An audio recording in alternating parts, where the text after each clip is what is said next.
Good morning. I'm Dr. Vadhiraja, HOD and Consultant Radiation Oncologist, Manipal Hospital, Old Airport Road, Bangalore. Hello, I'm Dr. Amit Rauthan. I'm a medical oncologist. I'm the consultant in medical oncology, immunotherapy, and precision medicine at HOD Airport Road, Manipal Hospital, Bangalore. Today we are here to discuss about management of cancer. Dr. Amit Rauthan, when we talk about managing cancer, we talk about multidisciplinary management. Can you please explain on that? Yeah, we are in the era where every cancer management, we always say multidisciplinary approach is the way to manage cancers, and this means it is linking together all the specialties, and they take a decision on cancer management. So for a cancer patient, it could be an approach using a surgical oncologist, the radiation oncologist, the medical oncologist, the pathologist, the radiologist, nuclear medicine specialist, psychologist, and all of these get together and sit in the tumor board meeting, and then they decide the best approach for these patients.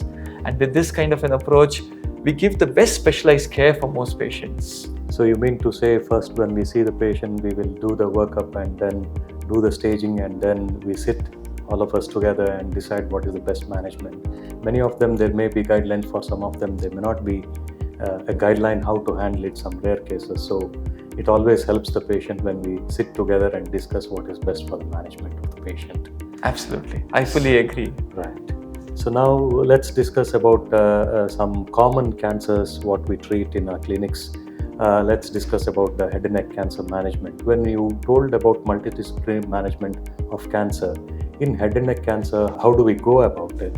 So conventionally, when we used to talk of head and neck cancer, for us, we always said if they are advanced head and neck cancer, or we used to talk of even early stage head and neck cancers, the conventional treatment always was doing surgery followed by concurrent chemoradiation. But now we talk so much about, is organ preservation possible for these patients? Is there specific locations where you can do better than what you were doing till now?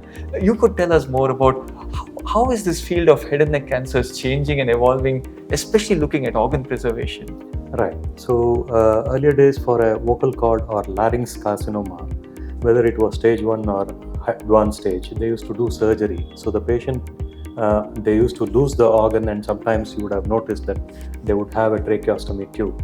But now we stage these cancer patients.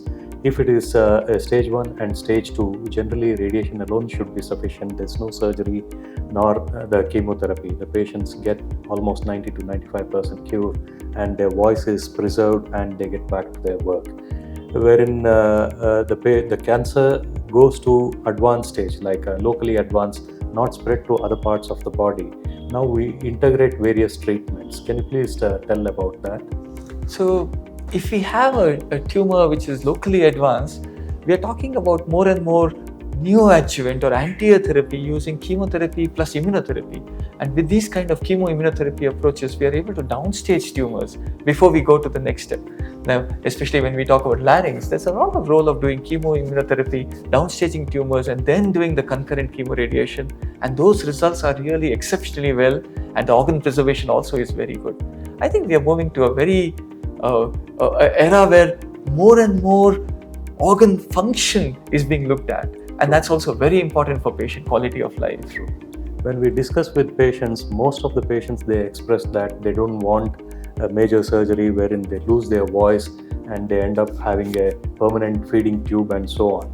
So that's why, as you mentioned, chemoimmunotherapy has made a significant difference, downsizing it, and then if it is not infiltrating the bones, then possibly we can still get away with neoadjuvant chemotherapy, immunotherapy medicines followed by radiation treatment.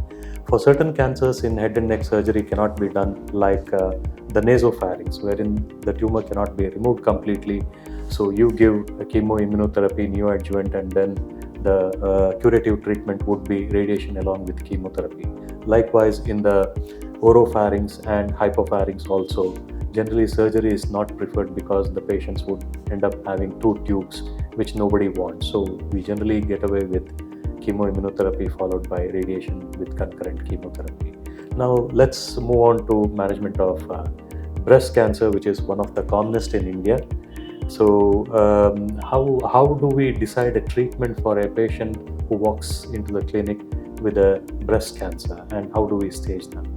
So in most of our patients of breast cancer, we would biopsy them after evaluation completely and then look at the type of breast cancer. It's very important to know which biological subtype they belong to. We always say it's important to know the ERPR, HER2 and the Ki67 index to know which subtype of breast cancer they belong to. And most of these ERPR positive types or the HER2 types or the ones which are called triple negative subtypes, all of them have a different kind of an approach. Now, if you're talking of we also do imaging to know the stage of the disease. And if we talk of early stage disease, earlier the treatment always used to be operate the breast, and most patients would be worried about, because it would always talk about removing of the breast, and mastectomy used to be the way forward. But now in the past decade, we have seen how much more breast conservation surgery is being done more and more with equally good outcomes. And that's why we always say, we always look at it and say, can breast conservation be done for these patients? True. Also, we are talking a lot about neoadjuvant therapy, especially if I look at HER2 positive breast cancers. There was a time when HER2 positive breast cancers were considered a very aggressive breast cancer, but nowadays using chemotherapy plus dual anti-HER2 monoclonal therapies or targeted therapies, and the medicines trastuzumab, pertuzumab plus chemotherapy, this is the one we use upfront for 6 cycles, and most patients respond extremely well. And these are patients who can go in for a good surgery with breast conservation. And of course, after that, you could also explain to us about the radiation part of when we do conservation for these patients. Right. So probably 15-20 years back, most of these patients, as you know, they used to end up with a mastectomy, a radical mastectomy with removal of the lymph nodes. And ladies generally don't prefer that. Now with advancements in imaging and early detection, we pick up these patients in an early stage, and then possibly just a removal of the lump and preserving the breast, followed by radiation treatment, a short duration of radiation treatment with advanced technologies. We can get the same cure rates and preserve their breast, which most of the women prefer these days. And the radical surgeries are almost obsolete, and the surgery which they used to do means removal of the breast, the underneath muscles as well as the lymph nodes, and they having a lymphedema. Now there is a de-escalation in the treatment management of breast surgery. So because of the integration of neoadjuvant chemotherapy and giving radiation post breast conservative surgery. Absolutely, I fully agree. Even in the subtype of breast cancer, which we say the most aggressive triple negative breast cancer subtype, even there the approach has changed in the last few years. We detect any tumor which is more than 2 centimeters if it's a triple negative subtype. Even if they are operable, we don't operate them upfront. We actually give them chemotherapy plus immunotherapy, and then downstage the disease, then operate the disease, then radiate them, and then complete immunotherapy as maintenance for 1 year. Now, what it has been seen is by adding immunotherapy to the triple negative breast subgroup, we have improved further these patients' survival. And this is clearly making an impact into patients' journey. Right. So many patients are worried if the breast is not removed that they will have the recurrence, if at all breast is preserved. But this can be negated by adding radiation after completion of the lumpectomy. So the results are almost equal as removal of the surgery. So there is no fear in the patients. Now let's move on to the management of lung cancer. As I remember 15-20 years back, when a patient is detected with lung cancers, because these cancers come within the body and the patients do not have any early symptoms. When they come to the hospital, it will be quite advanced, because when they have breathing difficulty, if they come, it will be almost stage 3. Now we have better diagnostic modality and better chemo and immunotherapy. The survival has improved. Can you please explain on that? Yes. So lung cancer for us is one of the most one of those cancers which has taught us about a lot about precision and molecular oncology. Nowadays, we say every lung cancer we see, we biopsy and we send for what is called as NGS testing, and we find out all the molecular subtypes of lung cancer. Now, there are at least 9 different subtypes of lung cancer. In adenocarcinomas, we say EGFR, AL, cross, RET, MET, HER2, and there are different types, and all of them have different treatment approaches. So lung cancer has become a very, very exciting time in terms of precision oncology, trying to find out what is the molecular target you have and then giving a proper targeted therapy. But another change which happened in lung cancer, all these approaches were used for stage 4 patient cancers. And lung cancer, as you mentioned, we used to see most patients at stage 4. But if you catch a early stage lung cancer, like suppose you have a stage 2 or stage 3 lung cancer, earlier in stage 2, we used to say, operate the cancer and then treat them with adjuvant chemotherapy. Now, in the present era, we don't operate these patients first. In most patients, if there's no molecular driver, we give neoadjuvant, that is anterior immunotherapy plus chemotherapy for few cycles, downstage the disease, and then operate them, and then give them maintenance immunotherapy. And what has been seen, these patients' survival is getting much better compared to the previous era where you did not use immunotherapy and operated them directly. So we are still operating our patients. We are getting better shrinkage. We may even reduce the amount of surgery which patients are going to, but we are definitely improving these lung cancer patients' survival. So I think a targeted approach and an immunotherapy approach in lung cancer is becoming very, very important. And even these targeted oral tablet approaches are moving to the operable lung cancer setting, where even if you've operated patients, if they have an EGFR mutation, we give them adjuvant tablets for 3 years to kind of improve their survival even better. Right. By adding chemo and immunotherapy, definitely the survival has improved both in early stages as well as some of these advanced stage lung cancers which were not operable earlier. We can still make them operable and give them a better cure rates. Yes, absolutely. So now let's move on to the management of the rectal cancers.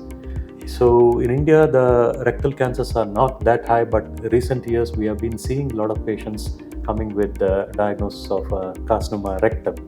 So how the management is evolving? I would say rectal cancer, we have seen that evaluation over time of what we used to do earlier. There was a time, a long time back, I would say, we used to do surgery for rectal cancer, and then we used to give them radiation and chemotherapy. But again, that was a morbid procedure because many of the people had to end up with a stoma because that kind of a surgery, we were not able to preserve the sphincter.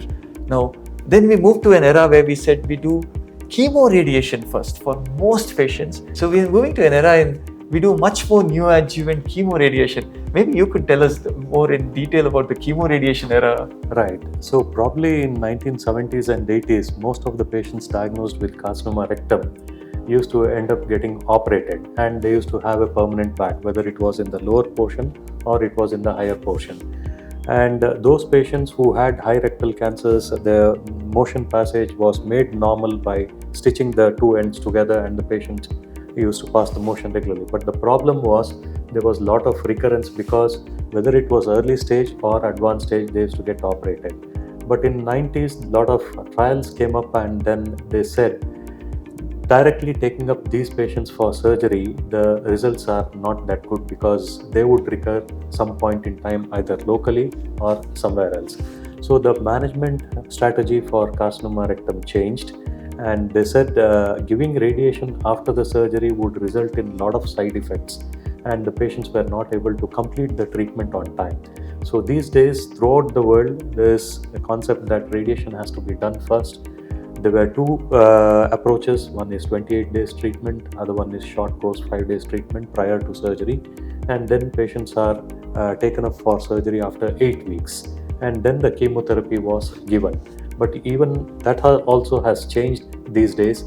Now the approach is to give total neoadjuvant treatment, doing the radiation first along with the concurrent oral capecitabine chemotherapy, then complete all the chemotherapies as you do, and after 6 weeks take them up for the surgery would give the best results. And some of them may end up not going for surgery at all if the tumor totally shrinks on a PET CT or an MRI, and we confirm with the scopy and biopsy, make sure that there is no cancer, and some of these patients may escape surgery.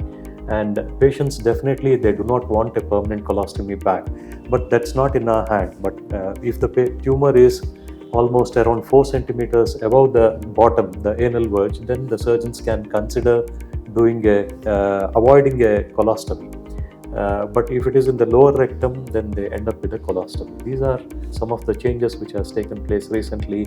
We are trying to avoid surgery as much as possible, putting a bag, colostomy wherever it is not required. All these things are possible with integration of chemoimmunotherapy and radiation upfront, and then taken up for surgery if required. Absolutely. I think multidisciplinary management in CA rectum is so essential because it's a lot of planning between the surgical team, the radiation team, and the medical oncology team as what the approach and the best approach for patients to give the best outcome is going to be. I clearly see in the last few years, since we have gone to the TNT or the total neoadjuvant therapy approach, where we give radiation and chemo and only operate in the end, we have patients now where we have been able to prevent them from having a permanent stoma. That's been one. And then there are few elderly patients who never wanted surgery and they are kept on close surveillance. Though even the standard of care still is doing surgery for all these patients, but there are some patients who get a very, very good outcome from the TNT approach and they are put on very close surveillance where they are not operated upon. I think we are moving to that era where we want to conserve more and more. We want a good functional outcome for patients and we want to maintain patients' quality of life. A word about rectal cancer is there is this rare population of rectal cancer, 5% of patients, which is called MSI high rectal cancer or MMR deficient rectal cancer. And in these patients, there is an absolute new treatment approach where you just give them single agent immunotherapy and you treat them for immunotherapy with concurrent chemoradiation and you don't even operate these patients. And these patients are doing exceptionally well. So these are patients where there is no surgery being done except giving immunotherapy and chemoradiation. Now these kind of approaches are amazing in patients. We cannot believe that not doing surgery can cure patients, but in this MSI high population, immunotherapy is really making a change in their treatment profile. That's good to hear. I think the message is clear that whatever treatment we decide, I think the side effects has to be minimal. It has to be more precise. I'm sure robotic surgery has also made a huge difference in management of rectal cancer, discharging the patients within 1 to 2 days rather than keeping the patients almost a week to 10 days in the hospital. Absolutely. Robotic surgery is really a boon for all these cancer patients. I think in most cancers, our approaches are moving to using as less as maintaining functionality of the patient as much as possible and maintaining quality of life. And these approaches are being used more and more in different types of cancers.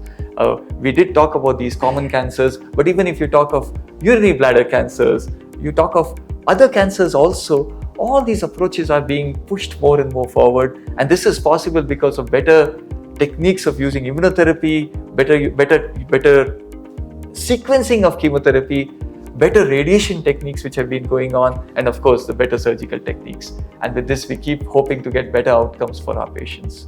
So this discussion was just a beginning to talk about a few approaches which is being changed for better functional outcomes for patients' cancers and how multidisciplinary approaches managing cancer patients of various cancers.